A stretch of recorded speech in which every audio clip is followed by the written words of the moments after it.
Merhaba arkadaşlar. Millet ve milliyetçilik konularını işlerken işe milletleşmenin nasıl ortaya çıktığını, milletleşmenin tarihsel ve evrimsel kökenleri neler olduğunu araştırarak başladık.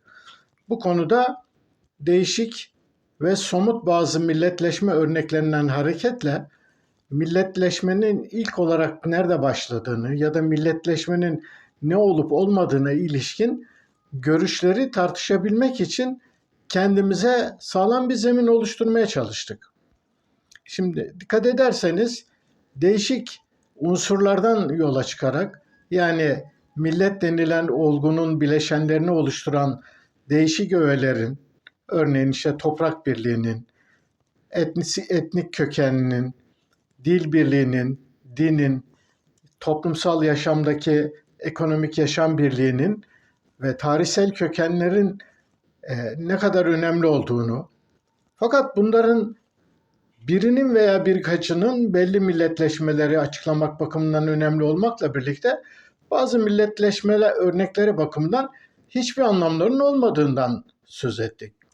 Şimdi bu tartışmayı, bu konuyu bu yönüyle tamamlayabilmek için önemli bir açıklama zemini olarak birçok düşünürün ve anlayışın kendini konumlandırdığı milletçiliği ve millet oluşumunu sömürgeciliğe ve kapitalizmin gelişmesine ve dolayısıyla emperyalizme bağlayan görüşleri bu videoda ele almak istiyorum.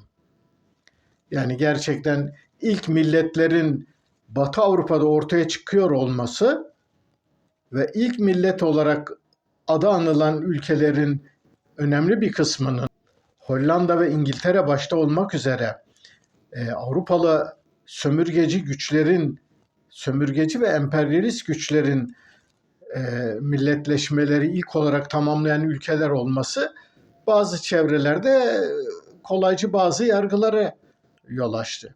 Örneğin bunlardan birisi bazı Marksistlerin savundukları ki ilk tanımını Stalin'in yaptığı yani milletin aslında gelişen burjuvazinin kendi pazarlarını oluştururken diğer toplumsal sınıf ve tabakaları çevresinde örgütleyebilmek için başvurduğu bir ideolojik ve ekonomik çıkar için bir yöntem, bir girişim olarak anlatılması. Yani bu açıklamaya göre burjuvazi kendi pazarlarını sağlamlaştırabilmek için bir vatan ve bu vatanda yaşayan bir millet tahayyülü oluşturuyor ve bu millet tahayyülüyle kendisi de milletin öncüsü olarak ortaya çıkarak milletin, vatanın bütünlüğünü sağlama derdi peşinde koşuyormuş gibi gözükürken aslında kendi pazarlarını sağlama almaya, diğer kapitalistlerle rekabette bulunduğu ülkedeki değişik sınıf ve tabakaları çevresinde örgütlemeye çalıştığı söyleniyor. Kuşkusuz bu iddiayı besleyen, bu iddianın öne sürdüğü ilkelere göre milletleşmesini açıklamanın mümkün olduğu milletleşme örnekleri yok değil. Yani dünyanın değişik ülkelerinde bu biçimde gelişmiş olan örnekler var. Fakat bu açıklamayla hiçbir biçimde açıklanamayacak ve bambaşka öğelerle ya da bambaşka güdülerle milletleşmesini tamamlamış millet örnekleri de var. Yani bunlardan örneğin işte Lüksemburg'un ya da Hollanda'nın veya İsviçre'nin nasıl milletleştiklerine ilişkin bazı noktalara değinmiştim. Şimdi ya da somut bir örnek olarak örneğin İsrail milletinin ortaya çıkmasını dan söz edelim. Yani İsrail'in bir millet haline gelmesinde böylesi bir burjuvazi, onun önderliği şudur budur öyle şeyler hiçbir biçimde yok. Bazı sömürge ülkelerdeki gelişen halk hareketlerinin daha sonra bir millet oluşumuna temellik ettiği ülkelerde de böyle örnekler yok. Stalin'in tanımladığı biçimiyle millet meselesini kolayca tanımlamak ve açıklamaya çalışmak doğru olmamakla birlikte milletleşmenin ilk olarak Batı'da gelişmesiyle bütün dünyada yaygın bir olgu haline gelmesi arasında bir doğrudan bağ olduğunu da inkar etmemek gerekiyor. Yani Batı Avrupa'nın ilk gelişen kapitalist ülkelerinin aynı zamanda ilk milletler olarak ortaya çıkmış olmaları bir tesadüf olmasa gerek. Dolayısıyla bu videoda kısaca bu konuya değinmek istiyorum. Şimdi biliyorsunuz kapitalizmi feodalizmden ayıran en önemli özellik kapitalizmin esasında bir meta ticaret rejimi olması. Yani kapitalizmde mal ve hizmetler alınıp satılabilen meta haline geliyor. Bu metanın üretilme sürecinde kapitalistler belli kar oranları elde ederek bu karı maksimize etmek için teknolojik gelişmeleri sağladıktan sonra ürettikleri ürünleri alabildiğine satmaya çalışıyorlar ve dolayısıyla kapitalizmin gelişmesi açısından pazar önemli bir olay. Fakat kapitalizmin gelişmesiyle feodal ilişkiler ve feodal ekonomik ilişkiler aslında birbirini bütünlemiyor. Çünkü biliyorsunuz feodal toplumda esas zenginlik aracı olarak topraktan elde edilen gelirlerin yukarıdan aşağıya dağıtılması ve bu gelirlere sahip olan soyluluk ve onun siyasi temsilcisi olarak kralların yönetiminde dinin desteğinde bir toplumun yönetilme biçimi vardı. Tabii kapitalizmin gelişmesiyle birlikte bu geleneksel yapı çatırdamaya başladı. Şimdi bu geleneksel yapının çatırdamaya başlamasının işaret fişeğini çeken birkaç tane önemli olgu var. Birincisi insanların geçmişten bu yana en büyük ihtiyaçlarından birisi olan giyim kuşam meselesi. Dolayısıyla kapitalizmin gelişmesinde ilk büyük atılımların gerçekleştiği alan dokumacılık sektörü oldu. Biliyorsunuz eskiden geleneksel el tezgahlarında ve ağırlıkla yün ve pamuk işlenerek dokumacılık yapılırdı. Fakat bunlar genellikle yerel düzeyde oldukça ilkel, kaba şeylerdi ve bu konuda gelişmiş bazı bölgelerin olması çok istisnai bir durumdu. Fakat kapitalizmin gelişmesiyle birlikte otomatik bir biçimde yeni makinelerin, yeni iğnelerin, yeni dokuma tekniklerinin gelişmesiyle birlikte bu alanda müthiş bir gelişmeler olmaya başladı. Şimdi bu alanda müthiş gelişmeler olmaya başlayınca bu sefer özellikle de Batı Avrupa'nın iklim koşulları gereği yüne olan talep olağanüstü arttı. Yüne olan talebin artmasıyla birlikte eski feodal yapı içerisindeki kendi küçük tarlasında üretimde bulunan küçük çiftçilerin sonu gelmeye başladı. Örneğin bunun en klasik örneği olarak İngiltere'de acımasızca sürdürülen bir çitleme faaliyetleri vardır. Yani parlamentodan çıkan yasalarla küçük üreticilerin, küçük tarımsal üreticilerin toprakları yok pahasına ellerinden alındı ve bu alınan tarlaların çevreleri çitlerle çevrilerek buralar mera haline getirildi ve bu meralarda milyonlarca koyun beslenmeye başlandı. Yani bu durum öylesine hızlı bir biçimde gelişti ki 15. 16. yüzyılın başlarında başlayan bu süreç 100 yıl içerisinde neredeyse İngiltere'deki toprakların yarısı çitlerle çevrilmiş bir durumdaydı. Şimdi çitlerle çevrilmiş durumda olması bu büyük üreticilerin yani küçük çiftçilik yapan tarım üretiminde bulunan küçük ailelerden toprakları alanlar kuşkusuz büyük toprak sahipleri ya da güçlü yeni gelişmeye başlayan burjuvalardı. Ve dolayısıyla yerlerinden edilen köylüler bir anda kısa sürede topraklarını satarak elde ettikleri gelirle karınlarını doyuramaz hale gelince İngiltere'nin her tarafında aşırı bir işsiz güçsüz nüfus artışı oldu.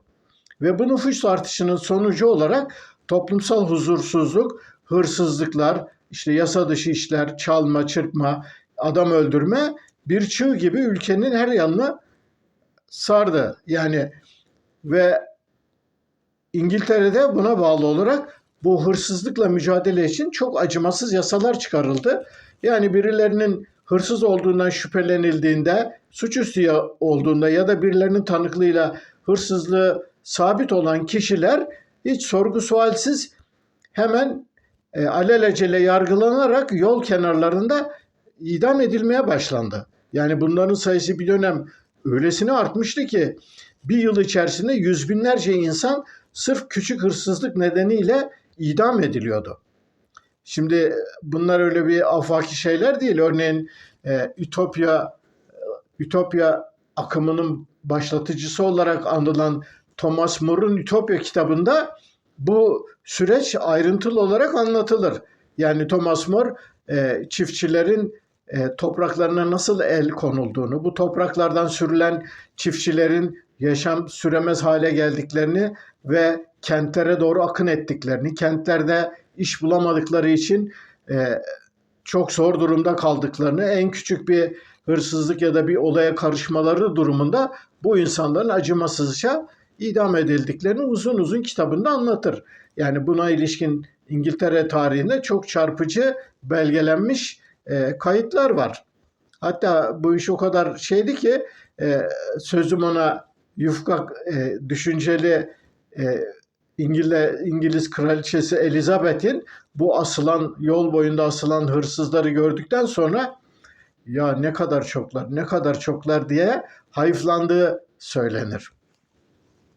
Şimdi burada İngiltere'den söz etmemin nedeni İngiltere ile ilgili kaynaklara ulaşmanın çok daha kolay olması ve geçmişi anlatan kitaplarda bu konuda bol bol örnek bulunması. Yoksa aynı süreç Avrupa'nın tümünde dokumacılık sanayinin gelişmesiyle birlikte tekrarlandı. Şimdi dokumacılığın yanı sıra insanların en temel ihtiyaçlarından birisi olan ısınma ve demir çelik üretimine bağlı olarak kömür üretimin ve buna bağlı olarak da madenciliğin geliştirilmesine yönelik tekniklerde de son derece önemli ilerlemeler kaydedildi. Bildiğiniz gibi sanayi devrimini başlatan James Watt'ın buhar gücüyle çalışan makinasının ilk ortaya çıktığı alan da bu alanlarda. Yani James Watt madencilikte ve demir çelik sanayinde kullanılacak güçlü makinaların üretilebilmesi açısından bu icadı geliştirmişti. Şimdi bu demir çelik alanında ve madencilikteki teknolojik gelişmeler ve bilimsel gelişmelere bağlı olarak çok işe yarar ve çok güçlü makinaların geliştirmesiyle birlikte Avrupa'nın her yanında bu tip sanayiler korkunç gelişmeye başladı. Fakat bu sanayilerin gelişmesi aynı zamanda küçük zanaatçılığın ve buna bağlı olarak da iş gücüne olan talebin düşmesine, belli yerlerde işçilerin geçmişte geleneksel klasik yöntemlerle iş yapan yani dev gibi bir makinenin oluştuğunu düşünün. Böylesi bir makinenin devreye girmesiyle bir fabrikada birdenbire yüzlerce, binlerce işçi işsiz kalıyordu. Ve dolayısıyla dokumacılık sektöründe işlenen sürecin hemen hemen aynısı madencilik, demir çelik sanayinde ve sanayinin diğer alanlarında da hükmünü sürdürmeye başladı ve dolayısıyla bir yandan tarımsal alandaki küçük işletmecilerin, küçük çiftçilerin yok olması, bir yanda el zanaatları ve küçük işlerle geçimini sürdüren insanların büyük sanayi karşısında giderek yok olmalarıyla birlikte Avrupa'nın her yanında kırsal kesimden kentlere yönelik büyük bir göç akını başladı. Ve bu göç akını öylesine yoğun ve öylesine baskıcı bir hale gelmişti ki artık Avrupa'nın değişik ülkelerindeki yöneticiler bu fazla nüfusla nasıl baş edeceklerini kara kara düşünmeye başladılar ve burada bu soruna çözüm olarak gündeme gelen önerilerin en başında birisi de sömürgecilik ve dünyanın geri kalan bölgelerine bu aşırı nüfusu bir yandan aktarmak, bir yandan da dünyanın diğer bölgelerindeki zenginliklere el koyarak onlar sayesinde yeni gelişmekte olan kapitalizmin sermayesini, ilk birikimini elde etmek diye bir durum ortaya çıktı ve böylelikle kapitalizmin gelişmesiyle birlikte ilk olarak sömürgeciliğin de korkunç bir biçimde hızlandığını ve dünyanın dört bir tarafına dalbudak sardığını görüyoruz. Şimdi bu anlattığım süreci izlemek isteyen arkadaşların başvuracakları hemen ellerinin altındaki bir kaynak olarak örneğin Marx'ın Kapital'in 1. cildini örnek verebilirim. Genellikle Marx'ın Kapitali işte ekonomiyle ilgili bir kitap olarak bilinir ve oldukça soyut bazı açıklamaların, matematiksel işte bir takım ayrıntılı ekonomik konuların işlendiği bir kitap olarak bilinir. Ama aslında bu doğru değil. Marx'ın Kapital'in 1. cildinin neredeyse %80-90'ı biraz önce anlattığım olayın çarpıcı kanıtlarıyla ve bu sürecin nasıl geliştiğini, yani kapitalizmin gelişmesi için kapitalistlerin ihtiyaç duydukları ilk sermayenin yani o büyük devasa fabrikaları ve işletmeleri kuracak büyük servetlerin nasıl elde edildiğiyle ilişkin ayrıntılı döküm halindedir. Kendi ülkelerinde kapitalizmi geliştirebilmek için muhtaç oldukları ilk sermaye birikimini nasıl elde ettiklerine ilişkin çarpıcı, canlı, okuyanı dehşete düşüren ayrıntılarla doludur. Yani bu ayrıntılara baktığınız zaman ilk kapitalistlerin ve onlara sermaye birikimini getirecek olan ilk sömürcülerin dünyanın değişik köşelerine nasıl bir acımasızlıkla neler yaptıklarının ayrıntılı örneklerini görebilirsiniz. Yani örneğin işte coğrafi keşiflerin ortaya çıkmasıyla birlikte dünyanın Hindistan'a gitmek ve zengin ticaret yolları, yeni ticaret yolları açmak için Hindistan'a gitmeye çalışırken Amerika'yı bulan Christoph Kolomb gibi sömürgecilerin aslında nasıl acımasız katiller olduklarını biz başka kitaplardan da biliyoruz. Kapitalizmin gelişmesiyle ilgili bu temel yolları ve yöntemleri kabaca koyduktan sonra bunun milletleşmeyle ilişkisine geçebiliriz. Yani milletleşmenin ilk olarak Batı Avrupa'da ortaya çıkmasının önemli nedenlerinden birisinde kuşkusuz ilk olarak kapitalizmin feodal yapıları dağıtarak Batı Avrupa'da gelişmiş olması, kapitalizmin ilk olarak Batı Avrupa'da gelişmesinin ve kapitalizmin Batı Avrupa'da gelişebilmesi için gerekli ilk sermaye birikimini sağlamak açısından sömürgeciliğe bağlı olarak coğrafi keşifleri teşvik etmenin ve yeni sömürgeler elde etmek için başvurulan yöntemlerin giderek emperyalist yöntemlere evrilmesinin milletleşmeyle doğrudan bir bağı var. Elbette var. Fakat milletleşmeleri yalnızca buraya bağladığımız zaman dünyanın değişik köşelerinde çok farklı ortamlarda ve çok farklı koşullarda gelişen milletleşme örneklerini ve değişik milletlerin ortaya çıkmalarını açıklayamayız tabii.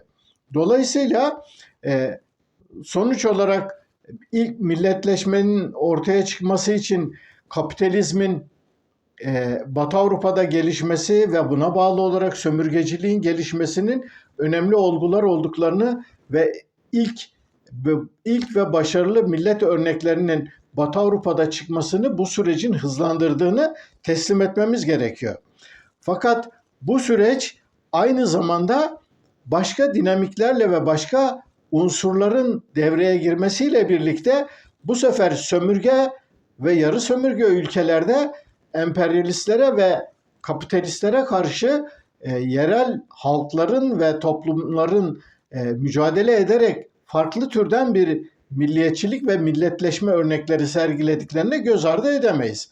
O zaman burada bu konuları ele aldığım ilk günden beri tartıştığım ve sık sık vurguladığım bir noktaya tekrar gelmiş oluyoruz. Demek ki millet oluşumu ve milletleşmelerin gelişmesini açıklayabilmemiz için o milletleşme örneğinin tarihsel kökenlerine, bu tarihsel kökenlerin ötesinde millet olgusunun dünyanın her tarafında yaygın ve kolay bir biçimde gerçekleşebiliyor olmasını olanaklı kılan insan türünün evrimsel geçmişine ve dolayısıyla bütün bunların bir sonucu olarak her bölgede, her ülkede milletleşmenin nasıl gerçekleştiğine ilişkin ayrıntılara dikkat etmemiz gerekiyor. Yani milletleşmenin olabilmesi için böylesi bir üçlü bakış açısı gerekiyor. Bu üçlü bakış açısıyla konuları ileride daha ayrıntılı bir biçimde tartışabilmemiz için bu tarihsel gelişme süreçlerine ilişkin ayrıntılar konusundaki ve değişik öğelerin durumlarına ilişkin geçmişe yönelik yaptığım bu sunumları daha fazla uzatmak istemiyorum. Şimdi değişik videolarda ele aldığımız milletleşme olgusunun ilk olarak Batı Avrupa'da ortaya çıkmasını olanaklı kılan koşulları kabaca vurguladıktan ve bu koşullar ışığında değişik öğelerin, yani bir milleti oluşturan değişik öğelerin neler olabileceğine ilişkin belli tutamak noktaları elde ettikten sonra konuyu daha ayrıntılı biçimde ve bir milleti oluşturan unsurların ele alınması bakımından konuyu sürdürmek en doğru yöntem olacaktır. Sonuç olarak milletleşme olgularının ilk olarak Batı Avrupa'da ortaya çıkması bakımından Batı Avrupa'da kapitalizmin en güçlü ve en sağlam bir biçimde ilk örneklerinin gelişmiş olmasına ve kapitalizmin gelişebilmesi bakımından sömürgeleşmenin ve coğrafi keşiflere bağlı olarak ileride emperyalizmle bütünleşecek olan Avrupa'nın dünyanın geri kalan bölgelerini sömürgeleştirme çabalarının büyük önem taşıdığını vurgulamıştım. Sömürgeciliğin ve daha sonra emperyalizmin Batı Avrupa kapitalizminin gelişmesi açısından çok büyük, paha biçilmez bir değerinin olmasının iki tane dolaysız sonucu oluyor. Birinci sonuç, bu biçimde dışarıdan çok büyük miktarlarda artık değerin bir ülkeye taşınmış olması, o ülkedeki toplumsal dengelerin pekişmesi, sömürgecilik ve emperyalizmden sağlanan gelirler esas olarak üst sınıflara gitmekle birlikte dolaylı bir biçimde o ülkelerdeki diğer toplumsal sınıf ve tabakaları bu sömürüden belli bir pay aldıklarını ve görece de olsa onların dünyanın geri kalanına göre yaşam standartlarının yükseldiğini biliyoruz. Şimdi bunun önemi ne? Bunun önemi örneğin en çarpıcı biçimde İngiltere örneğinden verebiliriz. Örneğin bildiğiniz gibi üzerinde güneş batmayan imparatorluk adıyla tanımlanan İngiliz İmparatorluğu bir dönem dünyanın en büyük gücü. Şimdi İngiliz İmparatorluğu'nun bu kadar dünyayı sömürebilmesi ve bu kadar güçlü hale gelmesi, İngiltere'de normal koşullarda her biri birbirinden farklı topluluklar olan ve kolaylıkla uluslaşabilecek bazı toplulukların uluslaşmalarını tamamlamalarının önünde büyük engel oluşturdu. Yani buna en çarpıcı örneğin İskoçlardır. İskoçlar bir milleti oluşturan özelliklerin birçoğuna sahip olmakla birlikte British milletleşmesi dediğimiz, yani İngiltere'de aynı zamanda İrlandalılar, Galliler, İskoçlar ve diğer bazı toplulukların hepsini bir potada eriterek İngiliz milletleşmesi ya da British milletleşmesi dediğimiz özgün bir gelişmeye yol açtılar. Bunu sağlayabilmelerinin nedeni ise İngiliz İmparatorluğu'nun bu kadar olağanüstü sömürüler elde etmesi ve bunu İngiltere'deki kendi ülkesinde yaşayan değişik gruplara, topluluklara bundan belli bir paylar verebiliyor olmasıyla ilgili. Ama diyelim bu durum Kuzey Amerika'da geçerli olmayınca Amerikan bağımsızlık mücadelesi ve ardından Kanada'nın İngiltere'ye karşı mücadeleleri ve dolayısıyla bağımsız devletlerin ortaya çıkması gündeme geldi. Demek ki kapitalizmin gelişmesi, sömürgecilik ve emperyalizmin ana ülkelerde toplumsal çelişkileri yumuşatma yönünde bir rol oynayarak milliyetçilik karşıtı bir rol oynaması, sömürgelerde ve dünyanın geri kalan bölgelerinde ise tam tersine milliyetçi uyanışlar, Batı Avrupa sömürgeciliğine ve emperyalizmine karşı toplulukların ayağa kalkarak bağımsızlık ve milletleşme mücadeleleri vermelerine ulaştı. Dolayısıyla bu videoların başından beri vurguladığım gibi kendi başına herhangi bir milleti oluşturan öğenin her yere yaygınlaştırarak bütün milliyetçilikleri açıklamak için bir çerçeve olarak kullanılmasının doğru olmadığını bu örnekten de anlamış oluyoruz. Yani sömürgecilik ve emperyalist politikalar ana ülkelerde milliyetçilik karşıtı bir rol oynarken muhatabı olan yerel ülkelerde, sömürge ve yarı sömürge ülkelerde yeni milletlerin ortaya çıkması için itici bir faktör haline gelmiş oluyor. Evet, bu konuyu sonraki videolarda sürdürmeye çalışacağım. Beni dinlediğiniz için teşekkür ederim. Yorum yapan, eleştiren, destekleyen bütün arkadaşlara teşekkür ediyorum. Bir sonraki videoda buluşmak üzere. Hoşça kalın.